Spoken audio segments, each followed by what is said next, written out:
welcome to our YouTube channel Tagore PG College I Tutorial. Please subscribe the channel and press the bell icon for new updates. Students, आज हम जो topic करेंगे वो inorganic chemistry का topic है hybridisation, संकरण, जो एक बहुत ही इम्पोर्टेंट टॉपिक है और आगे भी आपको इसमें ज़रूरत पड़ती है हर जगह इसकी। इनऑर्गेनिक केमिस्ट्री की इसकी अगर हम कंपटीशन एग्जाम की बात भी करें तो उसके अंदर भी इसके बारे में काफ़ी कुछ पूछा जाता है। ये 12th के स्टूडेंट्स के लिए भी मोस्ट इम्पोर्टेंट टॉपिक है। ठीक है, आज हम बात करेंगे हाइब्रिडाइजेशन की, संकरण। हाइब्रिडाइजेशन अगर हम बात करें बेटा तो हाइब्रिडाइजेशन क्या होता है कि कोई भी दो या दो से ज़्यादा चीज़ें आपस में मिल जाती हैं और एक नई चीज़ का निर्माण करें तो वो हाइब्रिडाइजेशन है, संकरण है। लेकिन अगर केमिस्ट्री की लैंग्वेज में अगर हम बात करते हैं हाइब्रिडाइजेशन की, संकरण की, तो वो क्या होता है कि अगर मिक्सिंग ऑफ ऑर्बिटल्स, मेन क्या है हाइब्रिडाइजेशन, संकरण क्या है यहाँ पर मिक्सिंग ऑफ ऑर्बिटल्स, यानी कक्षकों का मिश्रण है। अलग अलग आकृति के अलग अलग प्रकार के जो कक्षक है उनका क्या है, मिश्रण है, वो क्या है, हाइब्रिडाइजेशन है। ठीक है, जस्ट हम नॉर्मल अगर वे में देखें what is hybridization, then hybridization is mixing of the orbital. तो अलग अलग आकृति के कक्षक आपस में मिल जाते हैं तो क्या करते हैं, एक जब नए कक्षकों का निर्माण करते हैं तो वो क्या कहलाता है, हाइब्रिडाइजेशन कहलाता है। अगर हम इसकी बड़ा प्रॉपर डेफिनेशन अगर हम देखें तो प्रॉपर डेफिनेशन ये है इसकी कि किसी परमाणु के, ध्यान से सुने, किसी परमाणु के संयोजकता कोश में उपस्थित कक्षक, संयोजकता कोश के कक्षक जब जिनकी ऊर्जा समान है लेकिन आकृति क्या है, भिन्न भिन्न है। किसी परमाणु के संयोजकता कोश के कक्षक जिनकी आकृति समान है, वह आकृति भिन्न भिन्न है और ऊर्जा समान है, वो आपस में मिलकर किसका निर्माण करते हैं, समान ऊर्जा वाले समान आकृति के उतनी ही संख्या में नए कक्षकों का जब निर्माण करते हैं तो वो प्रक्रिया क्या कहलाती है, हाइब्रिडाइजेशन कहलाती है। दोबारा सुने कि किसी परमाणु के बाह्यतम कोश के कक्षक, किसी परमाणु के बाह्यतम कोश के समान ऊर्जा व भिन्न भिन्न आकृति वाले कक्षक परस्पर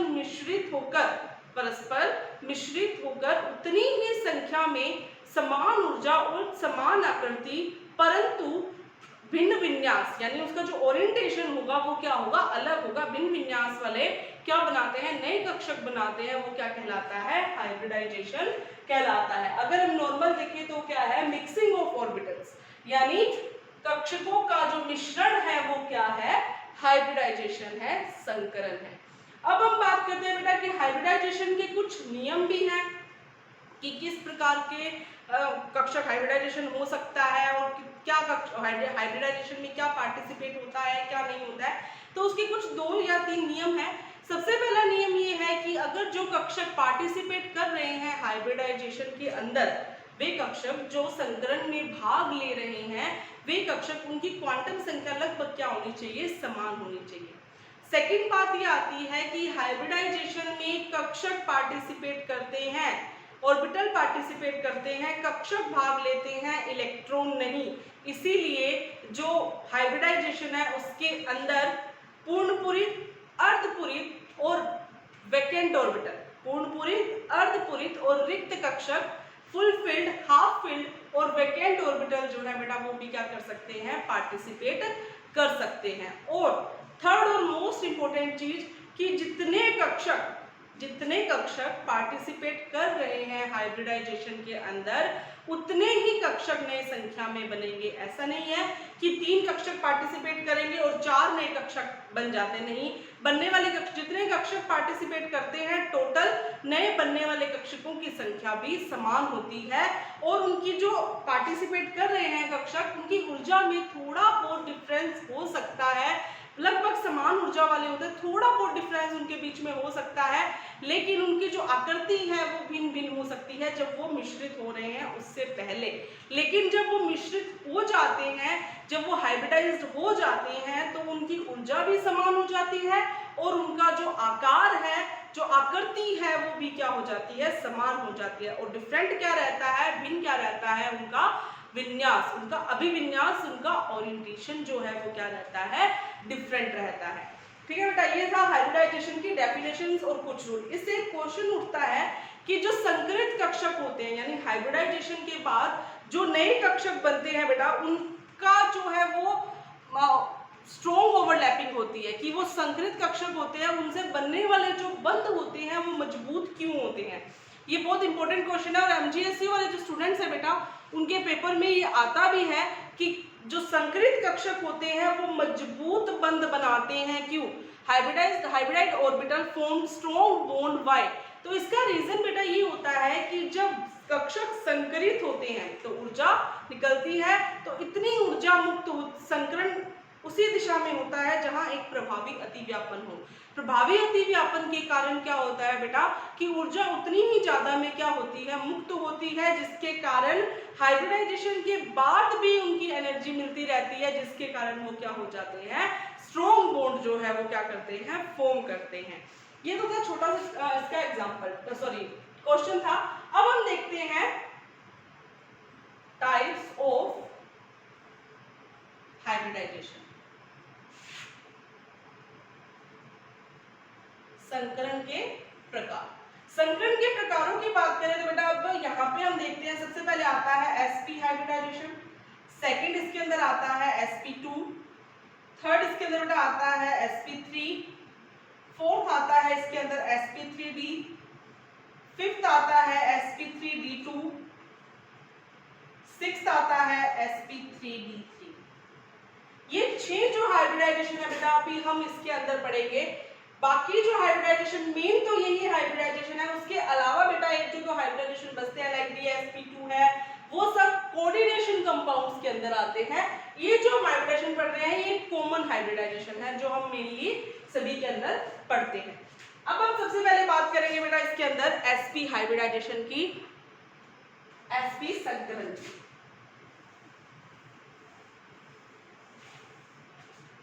sp हाइब्रिडाइजेशन मैंने आपको एक बताई थी बात जब हाइब्रिडाइजेशन की डेफिनेशन दी थी कि संकरित होने वाले कक्षक और नए बनने वाले कक्षकों की संख्या हमेशा क्या रहती है, समान रहती है। sp हाइब्रिडाइजेशन की बात करें बेटा तो इसके अंदर एक s और एक p कक्षक मिलकर यानी टोटल कितने हुए, दो नए sp संकरित कक्षकों का निर्माण करते हैं। बेटा इसका अगर हम एग्जांपल देखें तो इसका जो एग्जांपल होगा वो हम ले लेते हैं यहाँ पे BeCl2।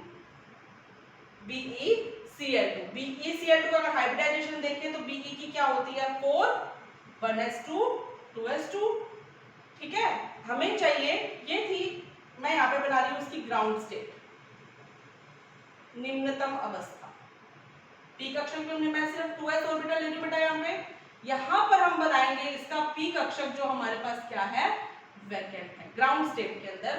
ठीक है, ये वैकेंट है। इसके बाद हम इसके अंदर लेते हैं बेटा इसकी एक्साइटेड स्टेट, उच्चतम उत्तेजित अवस्था जिसको हम बोलते हैं एक्साइटेड स्टेट। एक्साइटेड स्टेट के अंदर बेटा इसके क्या होगा कि जो एक इलेक्ट्रॉन है 2s के अंदर जो पेयर इलेक्ट्रॉन है वो उत्तेजित होकर कहां चला जाएगा, 2p कक्षक में, और ये दो नए संकरित sp कक्षक क्या होंगे हमारे पास फॉर्म हो जाएंगे। यहाँ पर एक Cl आ जाएगा और यहाँ पर एक Cl आ जाएगा और हमारे पास BeCl2 का एक मॉलिक्यूल फॉर्म हो जाएगा। इसकी जो शेप होती है बेटा वो क्या होती है, रेखीय, लीनियर जिसको बोलते हैं, और इसका जो बॉन्ड एंगल बेटा रहता है, बंध कोण जो इसका रहता है वो रहता है बेटा 180 डिग्री का।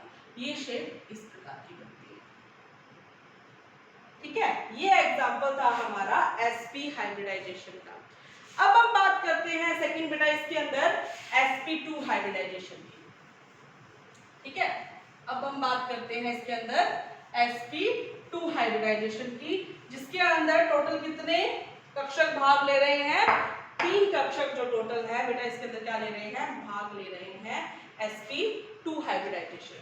sp2 के अंदर एक s और 2 p कक्षक, एक s व 2 p कक्षक आपस में मिलकर 3 नए sp2 हाइब्रिडाइज्ड ऑर्बिटल्स की क्या करते हैं, फॉर्मेशन करते हैं। 3 नए sp2 संकरित कक्षकों का क्या करते हैं, निर्माण करते हैं। इसका बेटा अगर हम एग्जांपल देखते हैं, क्योंकि एक एग्जांपल बेटा बता रही हूँ, एग्जांपल्स तो बहुत होते हैं, एक आपको करके बताती हूँ कि जैसे आपको बाद में सुविधा हो सके और एग्जांपल्स पढ़ने के लिए। हम इसका एग्जांपल लेते हैं BeCl3। क्या एग्जांपल लेते हैं हम इसका, BCl3। बोरोन के अगर हम इलेक्ट्रॉनीय विन्यास देखें तो 1s2 2s2 2p1। ठीक है, अब वापस वही सेम चीज बेटा हम बनाएंगे। यहाँ पे हम इसकी बनाएंगे ग्राउंड स्टेट। ग्राउंड स्टेट के अंदर मैं सिर्फ 2s कक्षक बना रही हूँ क्योंकि पार्टिसिपेट वही कर रहा है, और यहाँ पर हम बनाएंगे p कक्षक 2p कक्षक, और यहाँ पर इसका एक इलेक्ट्रॉन आ जाएगा। अब हम यहाँ बनाएंगे इसकी एक्साइटेड स्टेट, उत्तेजित अवस्था। तो उत्तेजित अवस्था के अंदर बेटा क्या होगा, जो 2s वाला एक इलेक्ट्रॉन है वो कहाँ चला जाएगा, वैकेंट p ऑर्बिटल में चला जाएगा, और 3 नए हाइब्रिडाइज्ड sp2 ऑर्बिटल्स की क्या हो जाएगी, फॉर्मेशन हो जाएगी इसके अंदर। बेटा इसकी शेप की बात करें, आकृति की बात करें, तो इसकी आकृति होती है त्रिकोणीय, ट्राइगोनल। और बॉन्ड एंगल की बात करें बेटा बंद कोण की, तो इसका होता है 120 डिग्री का। ये शेप बेटा इस प्रकार बनती है। आप इसको कक्षकों से भी दर्शा सकते हैं। यहाँ पर एक एक इलेक्ट्रॉन, मैं यहाँ पे इलेक्ट्रॉन जो है आपको शो करके बताती हूँ। ये हो जाती है इनकी शेप, ट्राइगोनल इंग्लिश में बोलते हैं। शेप हो गई त्रिकोणीय, आकार हो गया त्रिकोणीय। बॉन्ड एंगल बेटा इनका क्या रहता है, 120 डिग्री का रहता है।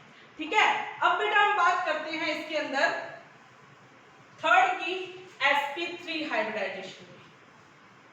sp3 हाइब्रिडाइजेशन नाम लेते ही हमारे दिमाग में एक ही चीज क्लिक होती है, वो होती है मेथेन, यानी कार्बन का हाइब्रिडाइजेशन। अगर हम लेते हैं नंबर 3 पे आता है हमारा sp3 हाइब्रिडाइजेशन, यानी टोटल कितने कक्षक हैं, एक s का प्लस 3 p के, यानी कौन से आगे 3 p के, px py और pz, यानी इसके अंदर तीनों के तीनों p कक्षक जो है बेटा क्या करेंगे, पार्टिसिपेट करेंगे। ठीक है, तो हमारे पास कितने नए कक्षक आ गए, 4 न्यू sp3 हाइब्रिडाइज्ड कक्षक जो है हमारे पास इसके अंदर आ गए। इसका एक बहुत इजी एग्जांपल मैं आपको बताती हूँ बेटा, वो है मेथेन का CH4। कार्बन का इलेक्ट्रॉनीय विन्यास कितना होता है, 6 1s2 2s2 2p4 sorry 1s2 2s2 2p2 sorry बेटा 1s2 2s2 2p2। ठीक है, अब हम इसकी निम्नतम अवस्था बनाते हैं, ग्राउंड स्टेट। वही सेम बेटा मैं यहाँ पे 2s कक्षक ले रही हूं, और यहां आ जाएंगे 3p कक्षक। ये आ गया पूरा, और यहाँ पर 2 इसके अंदर कक्षक उपस्थित है। अब जब बेटा हम इसकी उत्तेजित अवस्था बनाते हैं,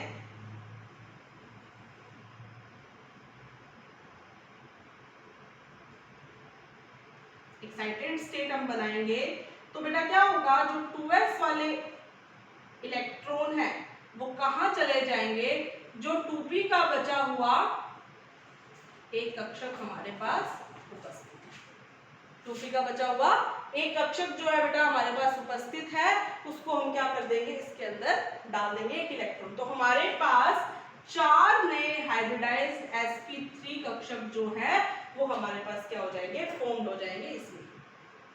ठीक है, अब इसकी बेटा अगर शेप की बात की जाए तो बेटा इसकी जो शेप होती है वो होती है चतुष्फलकीय,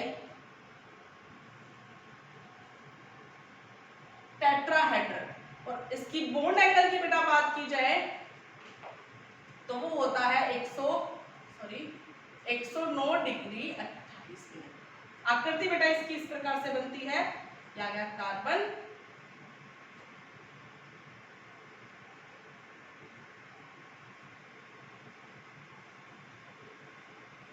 इस प्रकार ये है मेथेन। ठीक है, एक एक इलेक्ट्रॉन,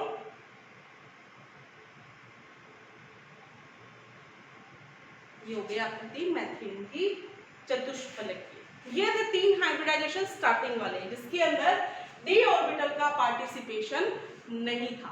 अब बेटा जो हम हाइब्रिडाइजेशन की बात करने जा रहे हैं वो हाइब्रिडाइजेशन ऐसा हाइब्रिडाइजेशन है जिसके अंदर हम यूज करेंगे d कक्षकों का। इसका उपयोग करेंगे d कक्षकों का। अभी तक हमने 3 हाइब्रिडाइजेशन पढ़े बेटा, ये बहुत इजी थे और इसके अंदर हमने d कक्षकों का उपयोग नहीं किया था।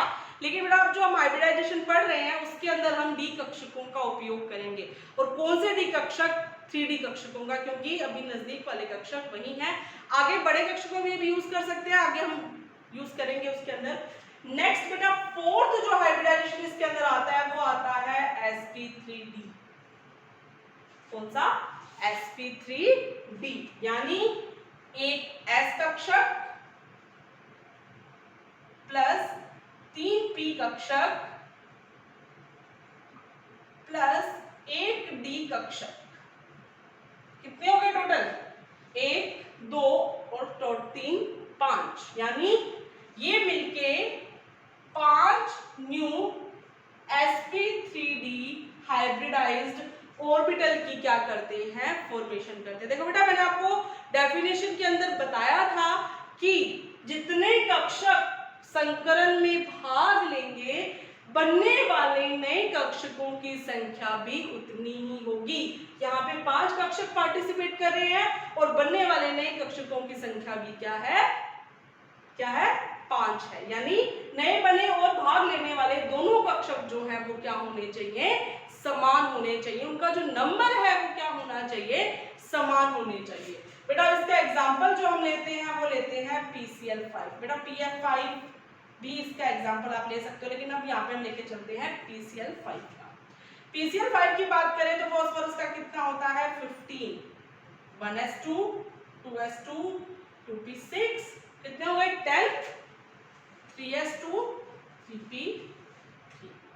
ये आ गया इसका इलेक्ट्रॉनिक कॉन्फ़िगरेशन, इलेक्ट्रॉनिक विन्यास। अब बेटा हम इसकी बनाते हैं यहाँ पर निम्नतम अवस्था।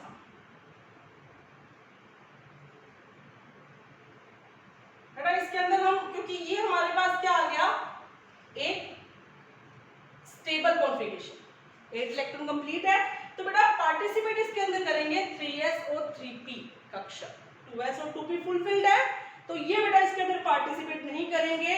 पार्टिसिपेट कौन से करेंगे? जो हमारे पास रिक्त कक्षक उपस्थित है, यानी बाहर वाले। मैंने आपको डेफिनेशन में बताया था कि हाइब्रिडाइजेशन में परमाणु के संयोजकता कोश के बाह्यतम कक्षक जो हैं वो क्या करते हैं? पार्टिसिपेट करते हैं। निम्नतम अवस्था में बना रही हूं यहाँ पे, ये मैंने बनाया 3s कक्षक, यहाँ पे हमने बना दिया 3p कक्षक, ठीक है। और आगे बेटा हम बनाएंगे इसके 3d कक्षक, बिकॉज हमने इसको उपयोग में लेना है। ये आ गया हमारे पास 3d कक्षक, ठीक है। इसको मैं फुलफिल कर दूंगी ग्राउंड स्टेट में, 3 है कंप्लीट। अब जब हम बेटा इसकी उत्तेजित अवस्था बनाते हैं, जब हम इसकी एक्साइटेड स्टेट बनाएंगे, तो हमारे पास जो s ऑर्बिटल में पेयर्ड इलेक्ट्रॉन है उसकी क्या हो जाएगी? अनपेयरिंग हो जाएगी, और p वाले कक्षक इलेक्ट्रॉन जो है वो क्या हो जाएंगे? आगे की ओर एक एक करके क्या कर देते हैं? मूव कर जाते हैं। यानी हमारे पास 3d कक्षक 3p, या 3s, या इसके अंदर एक इलेक्ट्रॉन। ये हमारे हो गए 5 नए sp3d कक्षक, 5 नए sp3d कक्षक। बेटा इसके अगर हम शेप की बात करते हैं तो इसकी जो आकार होता है बेटा वो होता है त्रिकोणीय, त्रिकोण द्विपिरामिडीय।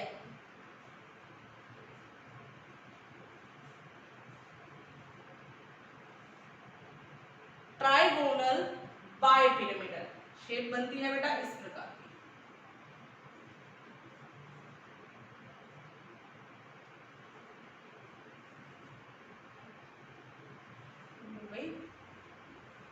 ये शेप दोबारा बना देते हैं, बड़ी शेप से दिख जाएगी आप लोगों को।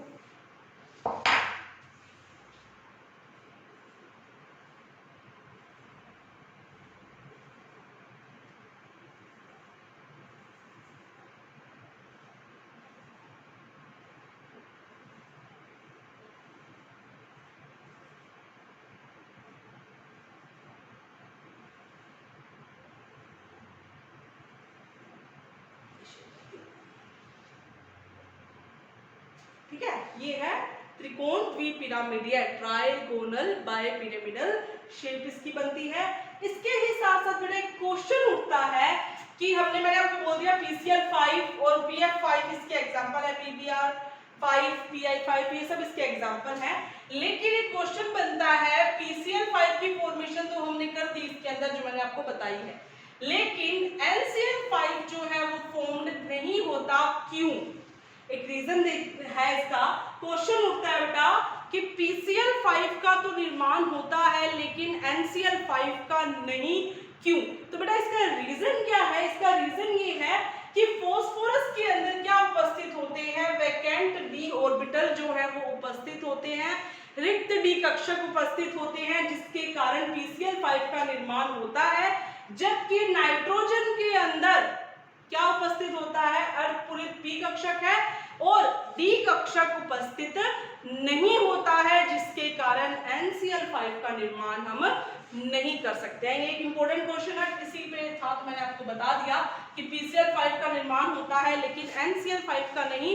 तो इसका रीजन बेटा यही है कि फास्फोरस के अंदर रिक्त d कक्षक उपस्थित होते हैं, जबकि नाइट्रोजन के अंदर d कक्षक उपस्थित नहीं होते हैं, जिसकी वजह से NCl 5 का निर्माण नहीं होता है।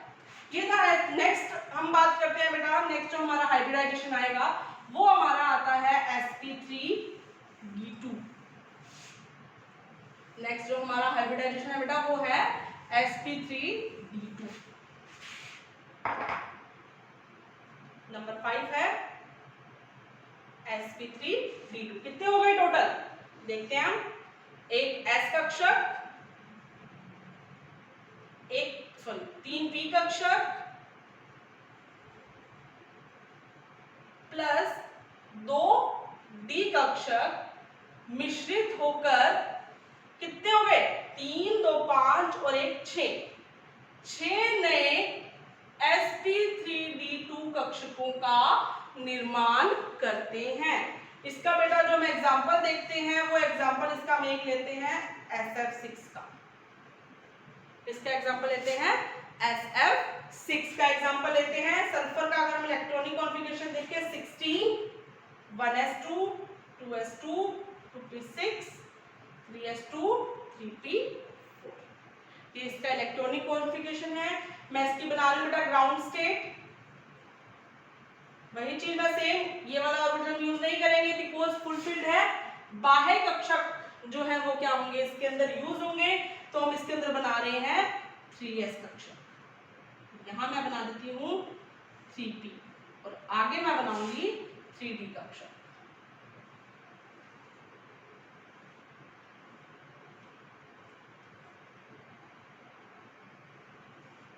यहां गए 2 इलेक्ट्रॉन, 1 2 3 और ये 4। अब मैं बना रही हूं बेटा इसकी एक्साइटेड स्टेट। मैंने बताया है एक्साइटेड स्टेट के अंदर 3s, वही सेम यहाँ पर 3p कक्षक और यहां बन जाएंगे कौन से 3d कक्षक। ठीक है, अब ये इलेक्ट्रॉन कहां हो जाएगा, हमें कितने चाहिए d के, 2 चाहिए। पहले हमने 1 बनाया था तो सारे इलेक्ट्रॉन क्या हो जाएंगे अनपेयर्ड। ये हमारे पास क्या आ जाएगा sp3d2 हाइब्रिडाइजेशन आ जाएगा। इसकी शेप की बेटा अगर हम बात करें तो इसकी शेप जो बनती है वो बनती है ऑक्टाहेड्रल। इस प्रकार से बनेगी F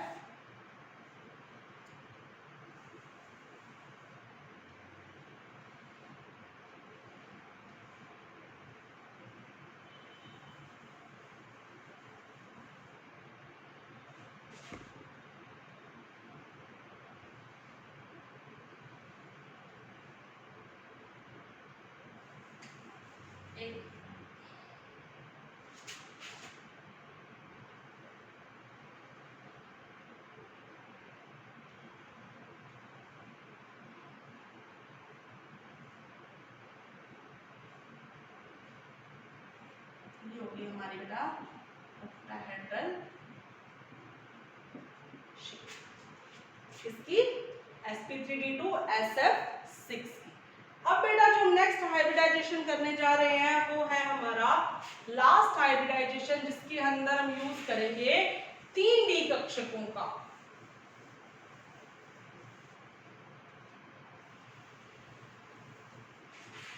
3D कक्षकों का यूज करेंगे। वो हाइब्रिडाइजेशन कौन सा है? sp3d3 नंबर 6 ऑर्डर आपका लास्ट हाइब्रिडाइजेशन। sp3d की बात करें तो एक s 3p और 3 ही d कक्षक मिलकर 6 के साथ हो गए, 3 और 3 6 7 नए sp3d3 कक्षकों का क्या करते हैं? निर्माण करते हैं। बेटा इसका हम एग्जांपल लेते हैं। इसके अंदर क्या एग्जांपल लेंगे? IF7, ये इसका हम ले रहे हैं एग्जांपल। IF7 की बात करें तो आयोडीन का कितना होता है? 53, 1s2 2s2 2p6 3s2 3p6 3d10 4s2 4p6 4d10 5s2 5p कितना आएगा? इधर आ गया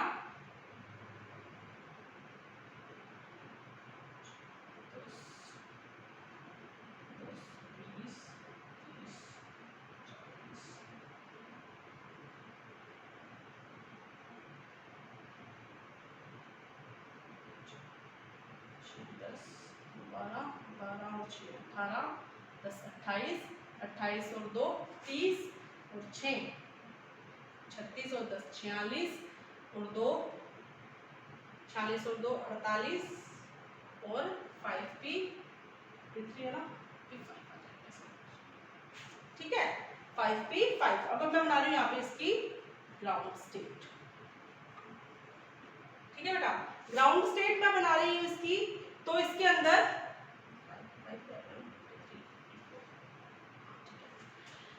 तो बेटा इसके अंदर वही लास्ट वाले ऑर्बिटल लेंगे, तो मैं इसमें 5s कक्षक ले रही हूँ और यहाँ पे आ जाएगा p कक्षक 1 2 3 4 और ये 5। ठीक है, ये आ गया हमारे पास 5p। आगे मैं बना रही हूँ 5d कक्षक।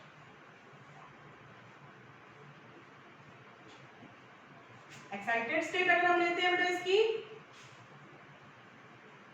तो वही सेम 5s सिंगल रहेगा और एक एक इलेक्ट्रॉन कहाँ शिफ्ट हो जाएगा?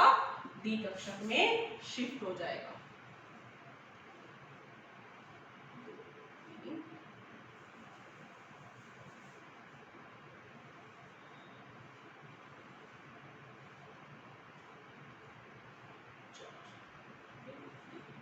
ठीक है, 1 2 3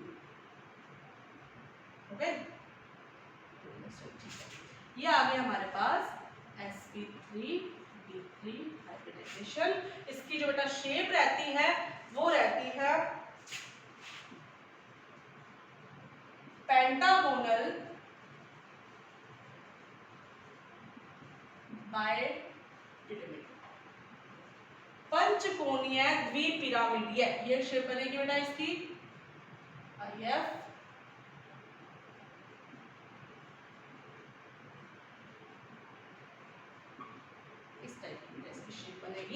IF7। तो बेटा ये था हमारा हाइब्रिडाइजेशन, मेन इंपॉर्टेंट टॉपिक है जो आपके हर सिलेबस में आता है। आज के लिए स्टूडेंट्स इतना ही। Please subscribe and press the bell icon for new updates. Thank you students.